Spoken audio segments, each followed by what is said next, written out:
창세기 1장과 2장은 현대인들이 받아들이기 어려운 모순이 두 가지가 존재하기 때문이에요.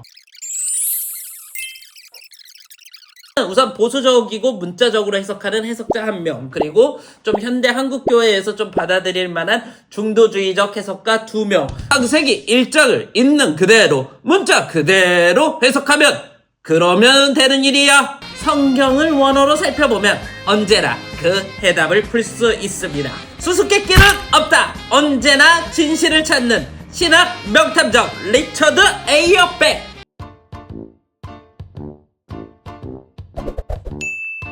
존 콜린스 형님 입장하십니다.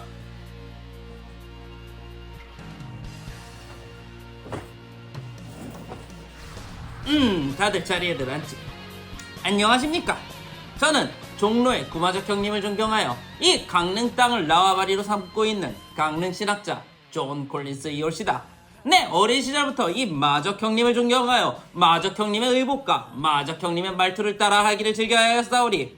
이번에도 그러려니 하고 봐주십시오. 구마적을 따라했는데 구마적스럽지도 않고 다시는 존 콜린스 안 나오길 바랬는데 역사적 아담 논쟁 끝나자마자 바로 또 존 콜린스가 나왔네요. 그냥 하는 저도 약간 민망하거든요. 그러니까 여러분 그냥 그러려니 하고 봐주세요. 알았죠? 사내라면 낭만, 그리고 그 낭만이라 하면 일편단심아니겠습니까? 저는 그래서 이번에도 역사적 아담 논쟁 때와 같이 성경을 우선 큰 그림에서 큰 대국적으로 살펴보아야 한다라고 주장하고 싶습니다. 시장의 시정 잡배들은 그 작은 단어 하나하나에 그 구두점의 모음에 뭐가 있냐를 가지고서 설전을 벌이지만 우리 같은 큰 사내들이라 그렇지 아니하는 법이지요. 그게 화통하게 또 사소한 것들에 대한 차이는 그저 묻어두고 대의를 위해서 앞으로 나가야 하는 것 아니겠습니까? 그래서 저는 제안드리고 싶습니다. 우선 우리가 창세기 1장과 2장을 읽기 전에 성경의 전체적인 큰 흐름과 큰 맥을 먼저 봐야 한다라는 것이 저의 첫 번째 주장입니다. 여러분, 성경의 전체적인 스토리는 어떻습니까?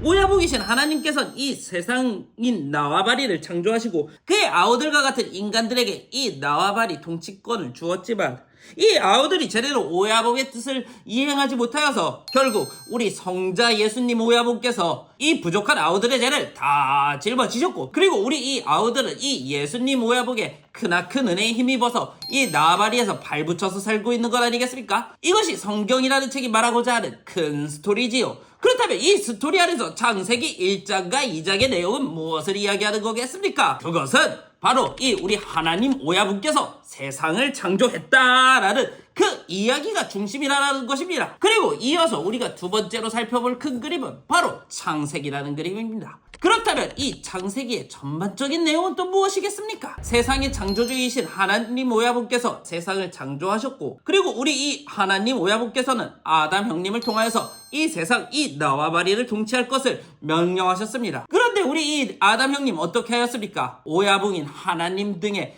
칼을 꽂았지요. 배신을 했다 이겁니다. 그래서 이번에 다음에 선택한 사람이 누굽니까? 바로 넘버 2 노아 형님이십니다. 그리고 하나님 오야분께서는 다시 노아 형님에게 아담 형님에게 말씀하셨던 것처럼 생육하고 번성할 것을 그렇게 축복으로 선포하였지만 이 노아 형님, 이 형님이 모든 게 다 좋았는데 그만 그 술이 문제였습니다. 그 술을 먹고 또 이 땅에 저주를 선포하게 된 것입니다. 그래서 하나님 오야분께서 다시 이 노아 형님을 제외시키고 다시 찾은 형님이 바로 아브라함 형님 아니겠습니까? 그리고 이 아브라함 형님을 통해서 복의 근원을 삼아서 이 나와바리에 하나님 오야분의 복을 선포하겠다. 이것이 바로 창세기의 기본적인 내용과 골격 아니겠습니까? 그러면 여기서 나온 창세기 1장과 2장의 내용은 무엇이겠습니까?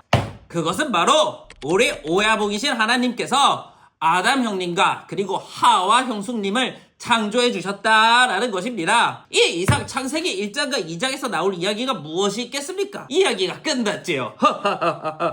아무들은 이제 가시오. 형님, 너무 대충 알려주시는 거 아닙니까? 속 시원하게 좀 알려주십시오. 일리 있는 말일세. 좋습니다. 네, 그러면은 이번에는 좀 세세한 이야기를 하겠습니다. 그 노래 중에 그런 노래가 있습니다. 콩방매는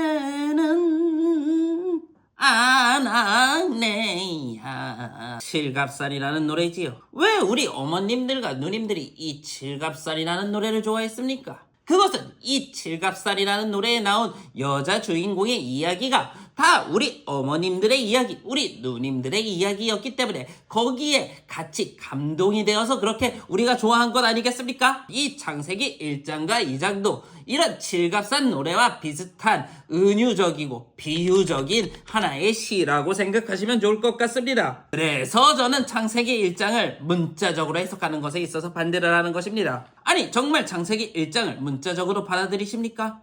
아니, 그렇다면 하나님 오야분께서는 6일 동안 일하시고 7일째에는 힘이 붙이셔서 쉬셨다라는 그런 뜻이 아니겠습니까? 아니, 대체 하나님 오야분께서 무엇이 아쉬워서 7일째에는 쉬셨다라는 것입니까? 우리 오야분의 능력이 그것밖에 안 된다고 생각하십니까? 그럼에도 창세기 1장에서 나온 6일과 그리고 그 다음날의 안식일에 관한 이야기는 이스라엘 백성에게 6일은 일하고 하루는 쉬실 것을 이야기하시기 위해 우리 하나님 오야분께서 친히 그것을 먼저 모범적으로 선행적으로 보여주신 그 이야기가 바로 창세기 1장의 이야기인 것입니다. 즉 우리 오야분께서는 말보다는 주먹 말보다는 행동으로 먼저 7일의 안식일에 어떻게 쉬어야 하는지를 보여주시기 위해서 창세기 1장이 존재하는 것이지 창세기 1장의 날들을 우리가 가진 시간의 개념으로 환산을 시킬 수가 없다라는 것입니다. 또한 성경의 전체적인 큰 그림에서 봤을 때 이 안식일이라는 것이 단순하게 금요일 밤에서 토요일 밤으로 넘어가는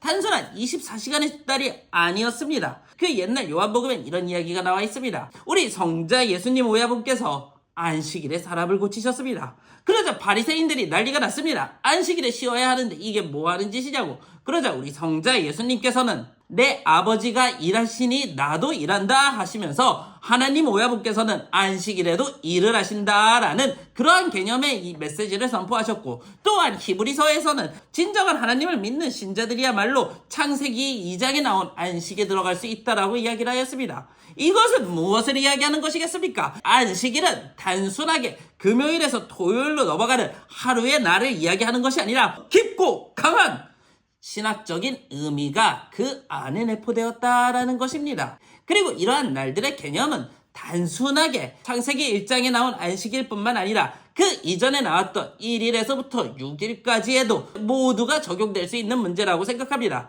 즉 우리 하나님 오야붕의 시간과 인간의 시간은 개념이 다르며 다만 하나님 오야분께서는 인간들의 눈높이에 맞게 그 자신이 일한 시간을 표현한 것일 뿐이시지 문자 그대로 24시간이라고 표현하는 것은 옳지 않다고 생각합니다. 그리고 뼈대 있는 우리 선배 주먹들이신 유세비우스나 아우구스티리우스 그리고 헤르만 바비크스 형님께서도 이 창세기 1장에 나온 날들을 단순하게 24시간의 개념이 아니라 하나님이 일하신 날들이라고만 그렇게 정의를 하였습니다. 그렇게 저는 창세기 1장의 내용은 믿지만 이 창세기 1장에서 만들어진 창조의 흐름은 우리가 표현할 수 없을 정도의 시간 안에서 창조가 되었다라는 것이 바로 제 의견입니다. 이것이 무엇이 잘못되었습니까?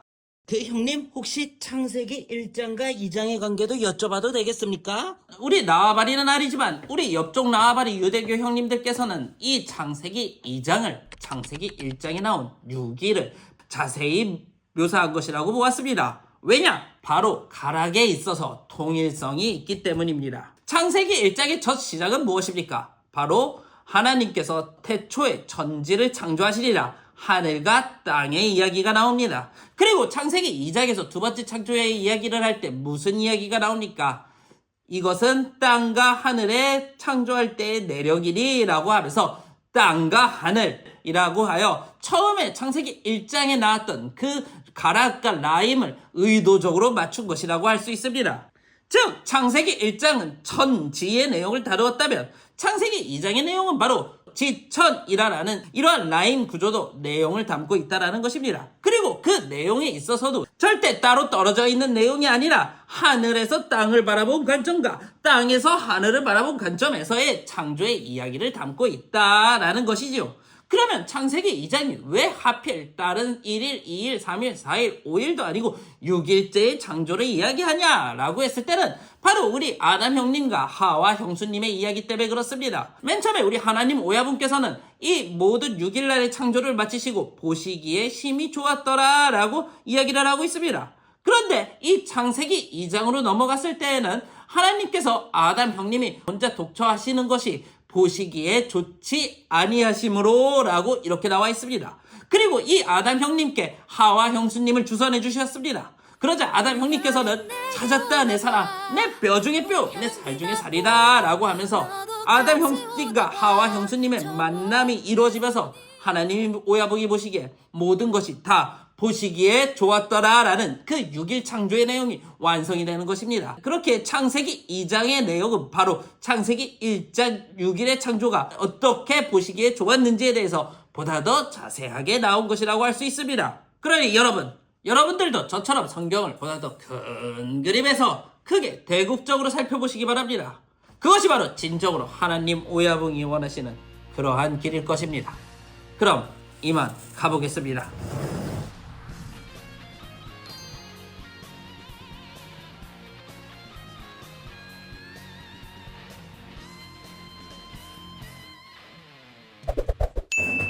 빠빠바빠바빠빠바빠바빠바빠바.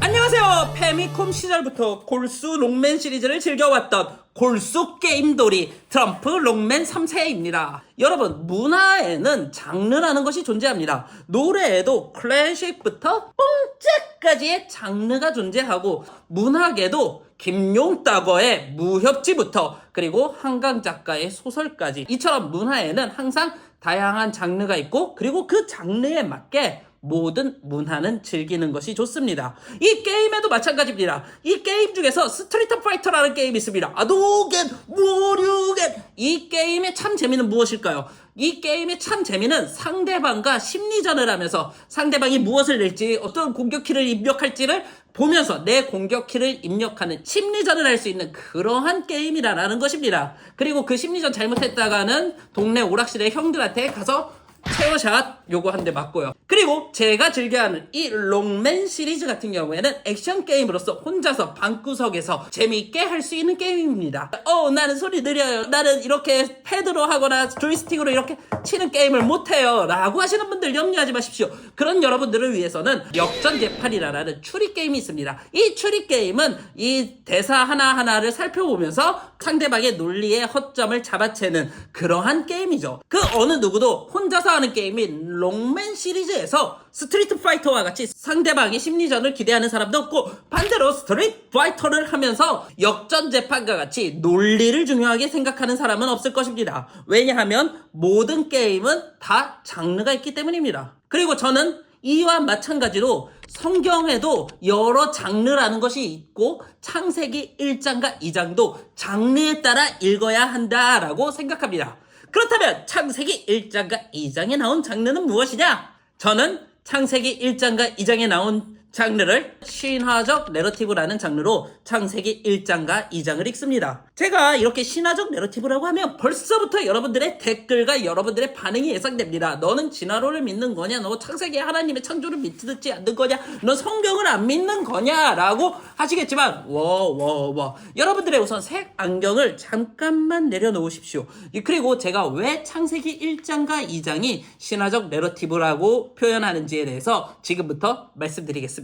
창세기 1장과 2장이 신화적 내러티브라고 하는 이유는 우선 비유적인 언어나 시적인 언어가 너무 많이 쓰였다라는 것입니다. 자, 창세기 1장의 구조를 살펴보죠. 창세기 1장의 구조는 운문 형식으로 처음 3일 동안은 하나님이 어떠한 공간을 창조하고, 그리고 그 나머지 4일부터 6일까지는 또 그 공간에 자신의 창조물들을 세워 넣는 형식으로 이렇게 진행되어 있습니다. 그리고 이 창세기의 목적은 하나님이 창조를 하셨다라는 것에 목적이 있지, 어떻게 라는 질문에는 그 목적이 부합하지 않는다는 것입니다. 그런데 몇몇 분들은 이 창세기에 나온 창조 순서가 과학적으로 역사적으로 완벽하다라고 이야기를 합니다. 그리고 이것을 문자적으로 믿지 않으면 무슨 법복으로 때려 죽인다느니, 이단이니, 하나님을 제대로 안 믿다니, 성경을 안 믿는다니, 그렇게 이야기를 하는데, 여러분, 그 말씀에 정말 여러분들의 손모가지라도 하나 걸실 수 있으시겠습니까? 자, 그러면 지금부터 저하고 같이 팩트 체크 한번 들어가 보도록 하겠습니다. 자, 지금부터 확인 들어가겠습니다.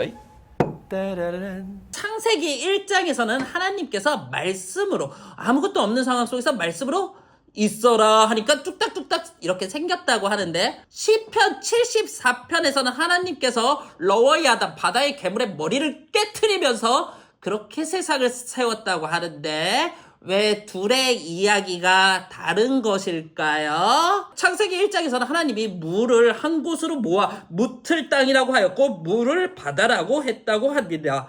그런데 어쩌죠?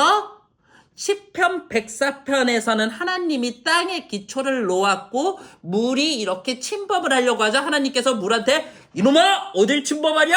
라고 하시자 물이 침범을 못했다고 이야기를 하는데, 시편 기자는 창세기를 조금도 몰랐을까요? 왜 서로 이렇게 다른 거죠? 창세기 1장에서는 하나님이 처음 창조한 것을 빛이라고 하였는데, 잠언에서는 하나님이 처음 창조한 것은 빛이 아니라 지혜라고 하였는데, 잠언의 저자는 창세기도 몰랐나 보네요. 자, 뭐 싸우자는 것은 아니고 제가 말씀드리고 싶은 부분은 바로 이거입니다. 여러분, 시편이나 잠언을 보시면서 이거는 비유이고 이거는 은유라고 하면서 왜 창세기 1장과 2장은 비유와 은유로 안 받아들이시냐라는 것입니다. 창세기 1장과 2장도 굉장히 비유적인 언어와 시적인 언어로 쓰였다는 것입니다. 그리고 만약에 창세기 1장이 맞으면 시편이나 잠언 그리고 욥기 후반부는 완전히 다 틀린 이야기가 돼버리는 것입니다. 그러니까 애초에 성경이 강조하고 싶은 것은 창조에 관해서 여러 이미지로 표현하면서 하나님이 이 세상의 완전한 창조주다라는 것을 드러내고 싶어 했었던 거지, 하나님이 세상을 무슨 순서로 조립을 했냐라는 것을 드러내고 싶어 하지 않으셨다라는 것입니다. 그리고 저는 이런 측면에서 창세기 2장도 우리가 똑같이 바라볼 수 있다라고 생각합니다. 창세기 2장도 창세기 1장처럼 하나의 비유로서 또 다른 창조 기사의 이야기라고 우리가 받아들이면 되는데, 이것을 자꾸 억결이라고 하죠. 억지로 우리 결혼했어요처럼 자꾸 창세기 2장의 내용을 창세기 1장의 6일과 억지로 결합을 시키려다 보니까 계속해서 내용이 꼬이거나 아니면 논리적으로 모순이 생기거나 그 논리에 허점이 생길 수밖에 없는 겁니다. 그래서 저는 그냥 창세기 1장은 그 창세기 1장대로, 창세기 2장은 창세기 2장대로 받아들이는 것이 저는 좋다고 생각합니다. 여러분, 복음서는 4개로 받아들이면서 왜 창조기사는 2개를 못 받아들이십니까? 여러분, 사무엘부터 열왕기까지의 역사서와 역대기 역사서가 서로 내용과 문자가 다른데도 다 그거는 받아들이면서 왜 창세기 1장과 2장은 서로 문자적으로 다르다 그러면 왜 그렇게 막 긁히십니까? 창세기 1장과 2장이 알려주는 내용은 무엇이냐? 첫째는 안식일에 대한 개념입니다. 창세기 1장은 6일의 노동과 하루의 안식을 인간에게 알려주면서 인간이 쉼을 가진다는 것이 얼마나 중요한지에 대해서 알려주고 있습니다. 그리고 두 번째는 성스러운 제도인 결혼입니다. 창세기 1장에서는 하나님께서 자신의 형상을 남자와 여자라는 그 두 존재에게 부여하셨으며, 창세기 2장에서는 아담이 하와를 만남을 통하여서 서로의 동역자, 돕는 자가 되어서 일을 하는 것을 볼 수 있습니다. 죄가 들어오기 전부터 결혼이라는 것이 세상에 먼저 들어왔고, 그리고 남자와 여자가 모두 벗었으나 부끄러워하지 아니하였다라는 것은 이 결혼이라는 제도가 얼마나 성스러운 제도인지를 알려주고 있다는 것입니다. 무슨 결혼이 성스러운 제도야. 또 얘기하지만 솔로 여러분, 이러던 거짓된 신학자에게 현혹되지 마십시오. 그리고 무엇보다 세 번째로 말씀드리고 싶은 것은, 하나님께서는 홀로 존재하심에도 불구하고 전혀 외로움을 느끼지 않으신다라는 것입니다. 고대 열방의 다른 신들은 성별이 있고 그리고 어떠한 성적인 행위들을 하면서 자신들의 에너지를 분출하고 그리고 거기에 있어서 뭔가 필요성을 느끼지만, 우리 하나님께서는 현자 그 자체이십니다. 홀로 계심에도 외롭지도 않으시고, 또한 그분은 성별도 없으시며 말씀으로 이 모든 세상을 창조하실 수 있을 만큼의 권능자라는 것을 우리는 창세기 1장과 2장에서 교훈으로 받을 수 있는 것입니다. 그리고 이 교훈 이상의 이야기에 부가적인 것에 관심을 가진다면 우리는 창세기 1장과 2장을 제대로 해석을 못하는 것일 수도 있을 것입니다. 우선 창세기 1장하고 11장과 12장하고 50장의 차이가 있다면, 창세기 1장부터 11장까지는 굉장히 비유적인 언어와 빠른 시간의 속도를 사용하고 있습니다. 그리고 이것은 고대 신화의 특징 중에 하나죠. 그런데 12장부터 50장까지는 그 시간의 속도가 엄청 느려지고 비유적인 언어보다는 역사적인 언어를 사용하고 있기 때문에 창세기 1장부터 11장까지의 장르와 12장부터 50장까지의 장르는 좀 우리가 엄연히 구분해서 봐야 된다고 생각합니다. 우선 결국 제일 궁금하신 게 그것이죠. 근데 흑백 논리로 말씀드리면 네, 그렇습니다. 우선 현재 저는 진화론을 지지합니다. 그런데 만약에 진화론보다 더 이 세상의 생명 탄생에 대해서 합당하고 좀 증명할 수 있는 것이 나온다면 저는 언제든지 이 진화론에서 갈아타서 다른 이론을 지지할 마음이 있습니다. 그리고 항상 진화론을 지지하든 진화론보다 더 좋은 이론을 지지하든 항상 제가 먼저 서두에 말씀드리는 것은 이 모든 창조의 뒤에는 다 하나님이 계신다라고 말씀드리고 싶습니다. 우선 족보도 하나의 장르입니다. 그 고대의 족보는 오늘날과 같이 사실적인 가계도를 나타내는 데 목적을 두지 않고 있습니다. 고대의 족보는 어떠한 명분을 얻기 위해서 작성되는 경우가 많았고, 특히 성경에 나온 족보 같은 경우에는 신학적인 명분을 얻기 위해서 작성되는 경우가 많았습니다. 그래서 성경에 나온 족보들을 일일이 다 진짜 다 끄집어서 다 일일이 대조를 해보면 서로 안 맞는 이유도 서로가 가진 신학적 명분이나 신학적 생각이 좀 다르기 때문에 안 맞았던 것이라고 생각합니다. 그런 측면에서 아담의 역사성은 굳이 이 족보를 통해서 입증은 못한다고 생각합니다. 바울이 아담에 대해서 언급한 것은 역사적인 아담이기보다는 아담의 이미지 그 자체를 차용한 것이라고 저는 생각하고 있으며, 보다 자세한 설명은 피터 엔지의 아담의 진화라는 책을 참조해 주시면 감사할 것 같습니다. 더 이상 질문을 못 받겠습니다. 죄송합니다. 지금 이제 또 롱맨 새로운 시리즈 스팀판을 또 하러 또 가봐야 될 것 같습니다. 그러면 저는 빠빠바빠바 이상 게임을 좋아했었던 신학자 트럼프 롱맨 3세였습니다. 안녕.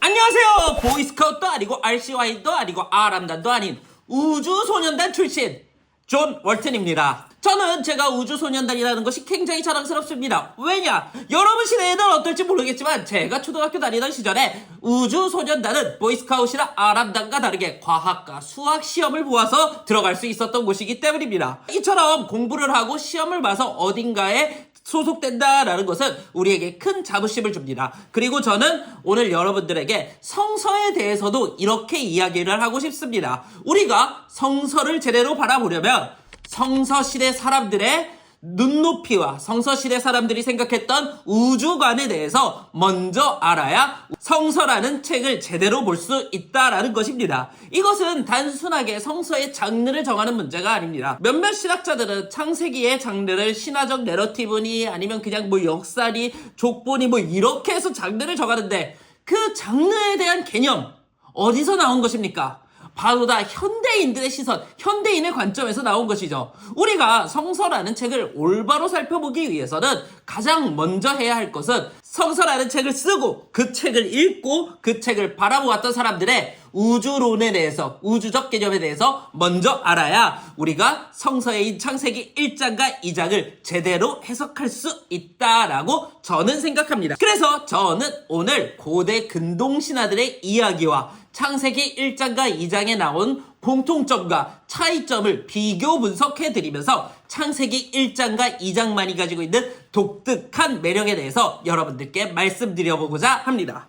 우선 창세기와 고대 근동 우주론이 가진 공통점을 먼저 말씀드리겠습니다. 첫째는 바로 창조에 대한 개념입니다. 고대 근동 우주론에서 창조란 어떠한 개념이었냐? 바로 어떠한 물건이 기능적 역할을 하는 것이 바로 창조였다라는 것입니다. 이 컵을 가지고 예를 들어보겠습니다. 오늘날 사람들에게 있어서 창조란 여기 아무 손에 없었던 것이 이렇게 메이킹 하는 것이 창조의 개념이라고 생각합니다. 그러나 고대 근동 사람들은 이것 자체가 창조가 아니라 이 컵을 가지고 차를 담아서 이 컵을 통해서 차를 마시는 것, 이것이 고대 근동 사람들의 창조에 대한 개념이었습니다. 그래서 창세기도 무로부터의 창조를 이야기하지 않습니다. 이미 땅과 물이라는 것이 존재는 하였습니다. 그러나 그것이 기능을 하지 못하였습니다. 그런데 하나님께서 그 땅과 물 위에 기능을 불어넣으자 그것이 새롭게 재창조되고 그것이 어떠한 기능적 역할을 하였다는 것, 이것이 바로 창세기가 말하는 창조인 것입니다. 하나의 예를 들어보겠습니다.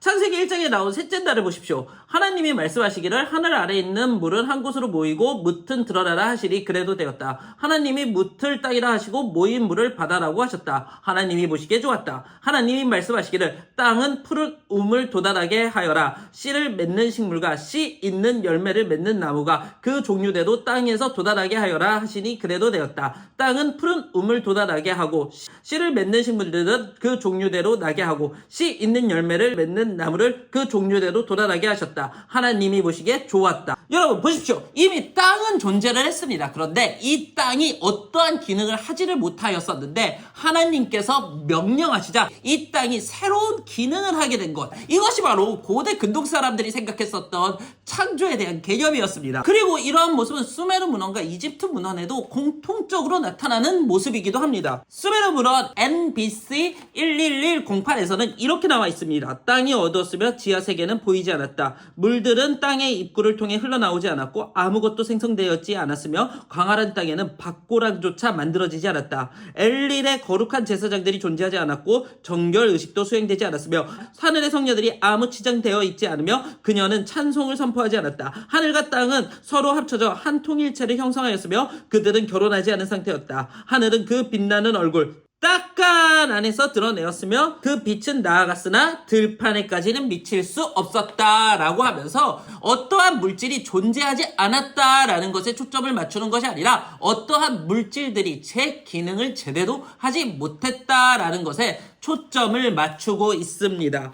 이처럼 고대 근동에서 우주의 생성은 쿼크, 세포, 원자, 분자, 유전자에서부터 시작을 해서 태양계에서 은하까지 어떤 물질로 생성이 되었는가를 중요시 여기는 것이 아니라 이 물질들이 어떠한 기능을 하게 되었냐, 그리고 신은 이 물질들에게 어떠한 기능을 불어넣어 주었냐가 이 사람들이 가장 중요하게 여겼던 관점이라는 것입니다. 그런데 이러한 관점이 언제 깨졌냐? 바로 이스라엘 지역이 그리스 로마의 통치를 받으면서 그때 그리스 철학들이 이집트 쪽으로 유입이 되어 왔고 오늘날까지 우리가 창세기를 바라볼 때 앞서 제가 말한 고대 근동의 우주관념은 싹 사라지고 그리고 그리스식의 철학적 관점을 받아 창세기에 나온 창조가 어떠한 물질로 구성되었냐에 관점을 두면서부터 우리가 창세기를 제대로 보는 눈이 어긋나기 시작했다라는 것입니다. 그래서 우리는 창세기를 읽을 때 고대 근동 사람들의 시선에 대해서 공부를 해야 되는 것입니다. 창세기와 고대 근동 우주론이 가지고 있는 두 번째 공통점은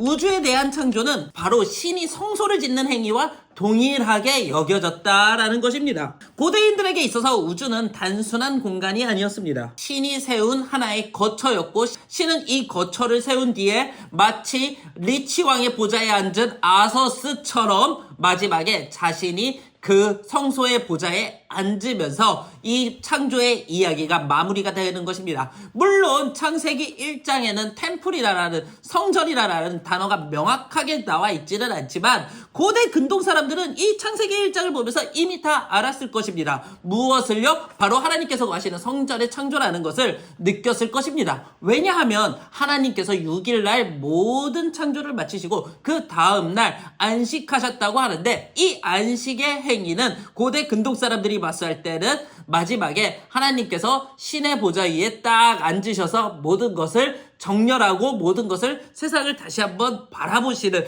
그러한 관점으로 고대 근동 사람들은 창세기 1장을 읽었을 것입니다.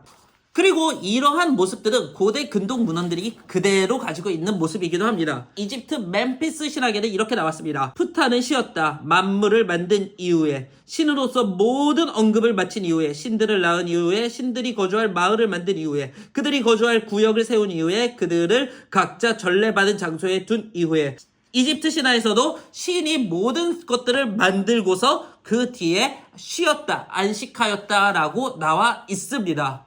자, 보십시오, 여러분. 우리가 이게 제대로 된 공부를 안 했으면 안식일은 성서적인 특징이다 라고만 이야기를 하겠지만 노.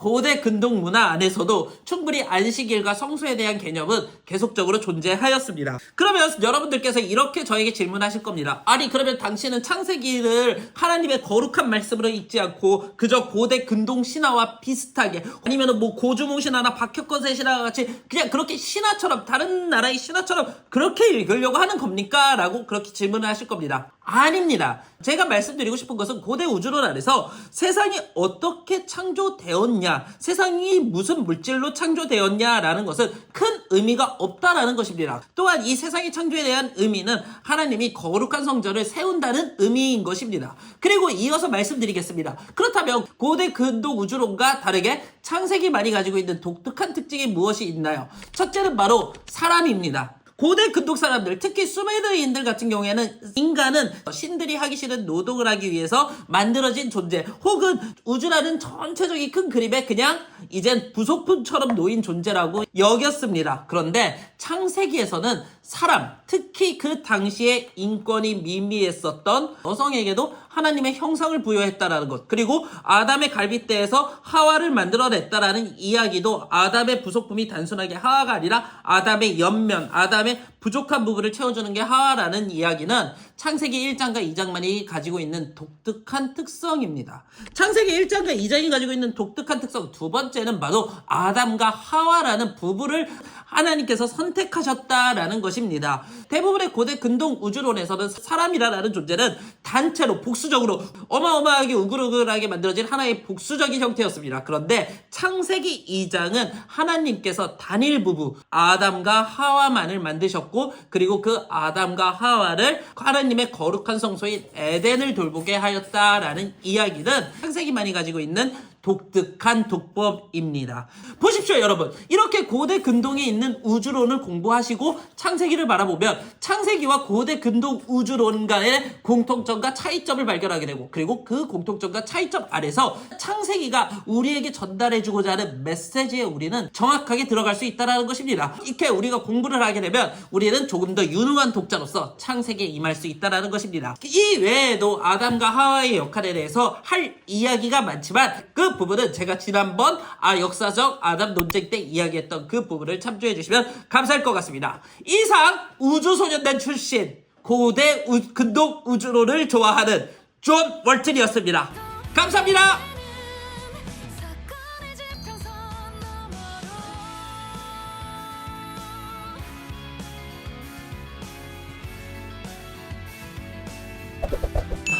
어떻게 여러분 5명의 학자들 재밌게 잘 만나고 오셨나요? 저는 이 창조기사 논쟁이라는 책을 리뷰를 하면서 제가 여러분들께 드리고 싶었던 이야기는 총 3가지 정도가 있었어요. 첫 번째는 성경 해석은 다양하다라는 것을 말씀드리고 싶었어요.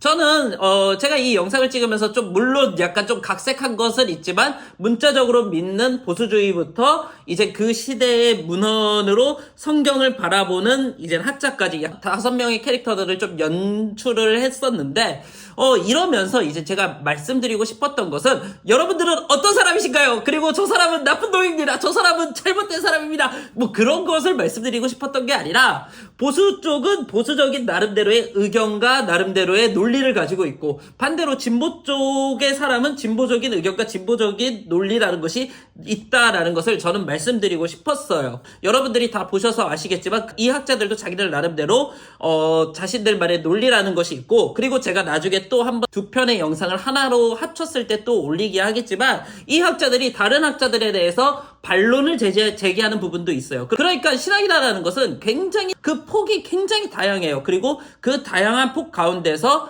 이젠 우리는 우리의 스타일에 맞는, 혹은 내가 살아온 내 삶의 여정과 좀 같이 좀 맞닿아 있는 성경 해석을 우리는 선호할 수밖에 없는 거죠. 그러면서 저는 이제 두 번째 이야기를 드리고 싶어요. 그 두 번째 이야기는 무엇이냐면 바로 내가 가진 성경 해석이 나에게는 정답일 수 있으나 다른 사람에게는 절대적인 정답이 될 수 없다라는 거예요. 누군가는 보수적으로 성경을 믿는 게 좋을 수도 있고, 또 누군가는 좀 진보적으로 성경을 믿는 게 좋을 수도 있을 거예요. 그거에 대한 정답과 그거에 대한 결과는 오로지 본인이 산출한 것이고 오로지 본인의 몫인 거죠. 뭐 예를 들어 나에게 있어서 뭐 존 콜린스는 나에게 있어서는 정답이지만 다른 사람들에게 있어서는 정답이 아닐 수도 있어요. 그렇기 때문에 내가 가진 성경 해석만 무작정 붙잡고 있는다는 것은 굉장히 어리석은 일이고, 또 반대로 좀 신학을 하는 사람들 같은 경우에는 다른 신학과 다른 사람들의 의견에 대해서 경청할 수 있어야 되는 거예요. 저는 솔직히 신학생들이나 신학하는 사람들이 가장 큰 문제점이 여기서 인격이 상실된 것 같은데,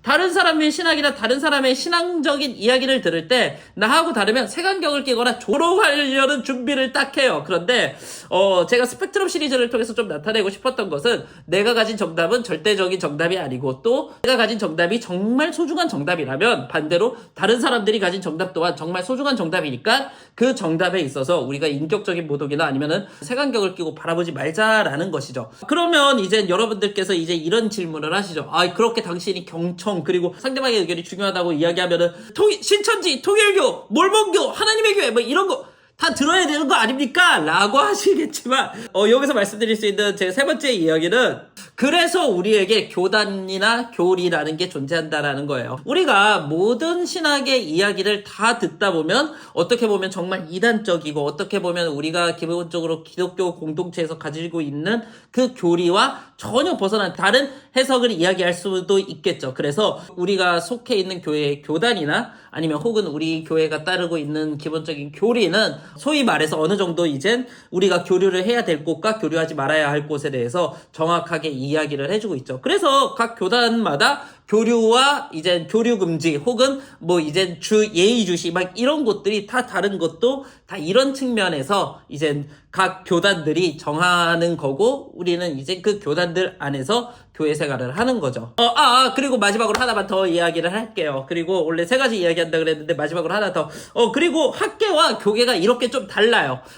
좀 학계에서는 트럼프 롱맨의 이야기나 존 월튼의 이야기는 사실 되게 제가 보기에는 중도적이에요. 여러분들이 보시기에는 저런 벼락 맞아 죽을 신학자들이 어디 있냐, 어떻게 창세기에 나온 내용을 저렇게 안 믿냐라고 하실 수는 있겠지만, 제가 신학을 공부해봤을 때 저 정도면 중도예요. 되게 부드럽게 이야기한 중도인데 제가 보기에는 교계에서는 아무리 많이 나가봤자 존 콜린스 이상으로는 못 나올 것 같은데 교계와 신학교 자체의 분위기가 좀 달라요. 그래서 저는 개인적으로 이게 조금 안타까워요. 좀 신학교는 조금 이쪽으로 좀 와줬으면 좋겠고 교계는 조금 이쪽으로 와주면 서로 조금 더 아까 제가 말씀드린 서로에 대한 경청과 서로에 대해서 이야기를 좀 들을 수 있고 좀 폭넓게 이야기할 수 있는 대화의 장이 마련될 텐데 그런 게 없어요. 서로 제가 봤을 때 점점 더 멀어져 간다. 신학계에는 좀 다양한 이야기라는 것이 존재한다라는 것도 말씀드리고 싶었습니다.